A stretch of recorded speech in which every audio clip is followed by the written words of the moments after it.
आज के क्लास में हम लोग देखेंगे froth flotation cell. Froth flotation cell क्या होता है ये हम लोग समझेंगे। हम लोग पढ़ रहे मैकेनिकल ऑपरेशन जो कि केमिकल इंजीनियरिंग का एक सब्जेक्ट है। हम लोग फ्रॉथ फ्लोटेशन सेल के डिफिनीशन की बात करें तो froth flotation process are used for separation of finely divided solid. Finely divided मतलब बहुत छोटे छोटे सॉलिड पार्टिकल्स को हम लोग सेपरेशन करने के लिए फ्रॉथ फ्लोटेशन सेल का यूज करते हैं। ठीक है। Flotation refers to an operation in which one solid is separated from another by floating one of them at or on the liquid surface. इसमें जो है ना एक सॉलिड जो है एक लिक्विड में आपका सिंक कर जाएगा तो दूसरा सॉलिड जो है इस लिक्विड के ऊपर फ्लोट करता रहेगा। इस तरह से हम लोग सॉलिड को सेपरेट करते हैं। फ्रॉथ फ्लोटेशन सेल में एक सॉलिड आपका सिंक कर जाएगा, वाटर में डूब जाएगा, तो दूसरा सॉलिड उसके सरफेस पे फ्लोट करते रहेगा। तो ये है आपका फ्रॉथ फ्लोटेशन सेल। इस तरह से इसमें हम लोग सेपरेशन करते हैं। ये डिपेंड करता है surface properties of the material. Surface properties of material के प्रिंसिपल पर ये वर्क करता है। सरफेस प्रॉपर्टीज ऑफ मटेरियल कहने का मतलब है कि कौन सा सॉलिड जो है आपका सरफेस पे फ्लोट करेगा और कौन सा सॉलिड सरफेस के अंदर अर्थात उस वाटर में सिंक करेगा। ठीक है। कंस्ट्रक्शन की बात करें तो ये कंस्ट्रक्शन आप यहाँ से पढ़ सकते हैं, देख सकते हैं, लेकिन हम लोग समझेंगे इसे एक फिगर के थ्रू। ठीक है। एक बार पढ़ते हैं। The mechanically agitated flotation cell consist of a tank. इसमें एक टैंक होता है जो स्क्वायर का होता है और उस टैंक में एजिटेटर लगा हुआ रहता है। ठीक है। यहाँ हम लोग देखिए, ये आपका स्क्वायर का एक टैंक है। इस टैंक में एजिटेटर लगा हुआ है। अब ऑब्वियस सी बात है, एजिटेटर तो ऑटोमेटिक रन करेगा नहीं ना। एजिटेटर को रन करने के लिए एक मोटर इसमें कनेक्ट रहता है जिसकी मदद से एजिटेटर रन करता है। ठीक है। ये था इसका कंस्ट्रक्शन फ्रॉथ फ्लोटेशन सेल का। अब मेरे दोस्त ये भी फ्रॉथ फ्लोटेशन सेल का कंस्ट्रक्शन ही है। इस इक्विपमेंट है। इसमें आपका स्मॉल मतलब 2D डायग्राम में है और ये आपका 3D डायग्राम में है। ठीक है। चलिए एग्जाम में आप ये बना दीजिए, ज़्यादा सुविधाजनक रहेगा। ये बनाइएगा थोड़ा डिफिकल्ट हो जाएगा, लेकिन ये बेस्ट है। ये भी बेस्ट है। ठीक है। ये भी चलेगा, ये दौड़ेगा। चलिए अब हम लोग स्टार्ट करते हैं। ये देखिए, ये आपका टैंक है, ये आपका एजिटेटर है। ठीक। वर्किंग समझते हैं हम लोग। इसमें क्या करते हैं, इस टैंक में हम लोग जो है ना pine oil form containing sulphide और mixture of water and pine oil. इसमें हम लोग दो चीज डालते हैं। क्या क्या? वाटर का मिक्सचर डालते हैं और पाइन ऑयल। ठीक है। वाटर और पाइन ऑयल दोनों का मिक्सचर इसमें डाला जाता है। अब देखिए, वाटर और ऑयल ये दोनों आपस में कभी नहीं मिल सकते हैं। क्यों? क्योंकि दोनों का डेंसिटी डिफरेंस है। वाटर के ऊपर क्या करेगा, ऑयल फ्लोट करेगा, तैरेगा, लेकिन मिलेगा नहीं। जब आप लोग एजिटेटर से रन करेंगे ना, तब आपका ड्रॉपलेट फॉर्म में ऑयल जो है वाटर के अंदर सिंक किया हुआ रहेगा, लेकिन जैसे ही एजिटेटर बंद करेंगे तो अगेन आपका जितना भी ऑयल है वो वाटर के सरफेस के ऊपर फ्लोट करना स्टार्ट कर देगा। ठीक है। इसमें हम लोगों ने क्या लिया है, mixture of water and pine oil. अब यहाँ से हम लोग फीड को डालते हैं। ठीक है।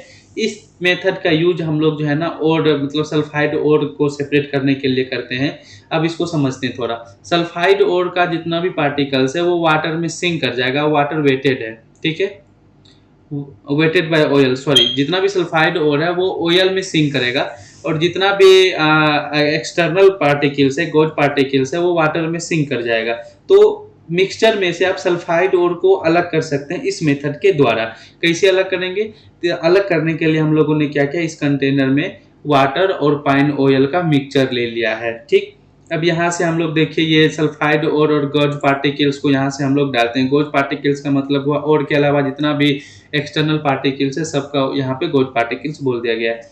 इसमें हम लोग डालते हैं। जैसे इसमें डालेंगे और एजिटेटर को रन करेंगे तो क्या होगा, रन करने के बाद जितना भी सल्फाइड ओर होगा सब के सब ऑयल में वेटेड हो जाएगा और जितना भी सल्फाइड ओर के एक्सटर्नल सबस्टांस होगा वो बॉटम में सेटल डाउन हो जाएगा। ठीक है। अब देखिए, जो सल्फाइड ओर में वेटेड हो गया, चूंकि ऑयल है, जैसे हम एजिटेटर बंद करेंगे वो ऊपर से ओवरफ्लो होना शुरू हो जाएगा। ओवरफ्लो होगा तो ऑयल के साथ साथ आपका सल्फाइड ओर भी इस टैंक में चला आएगा और यहाँ से आप सल्फाइड ओर को प्राप्त कर सकते हैं और एक्सटर्नल सबस्टांस आपका सेटल डाउन हो जाएगा और यहाँ से आप एक्सटर्नल सबस्टांस को प्राप्त कर सकते हैं।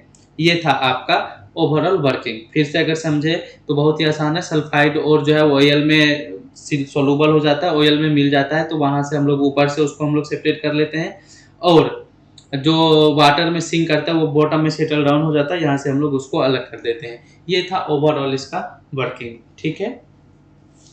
आप लोग इस वर्किंग में हम लोग जो है कुछ प्रोमोटर या कलेक्टर भी यूज करते हैं। प्रोमोटर क्या है?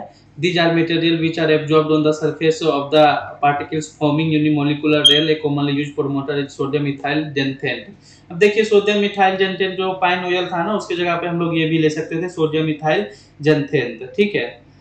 या कलेक्टर, वही पाइन ऑयल आपका कलेक्टर है। प्रोमोटर लीजिए या कलेक्टर लीजिए, बात सेम ही है, दोनों एक ही काम करता है, दोनों का काम सेम ही है। बस एक है वाटर में जो वेट नहीं करता है, जो सबस्टेंस वाटर में नहीं सोलूबल होता है, वाटर में नहीं भीगता है, जो वाटर से दूर भागता है, कहने का मतलब है हाइड्रोफोबिक और हाइड्रोफिलिक। चलिए इसको अच्छा से समझते हैं। ये रहा पेन। प्रॉपर्टी होता है मेरे दोस्त, दो प्रॉपर्टी होता है, हाइड्रोफोबिक, एक होता है हाइड्रोफिलिक।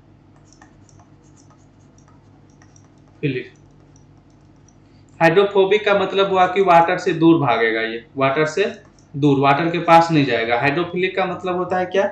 कि वाटर में ही जाएगा, ये वाटर में सिंक कर जाएगा। अब जो सबस्टेंस हाइड्रोफोबिक है, जो वाटर से दूर भागता है, भाई वो तो सेटल डाउन नहीं होगा ना आपके वाटर में।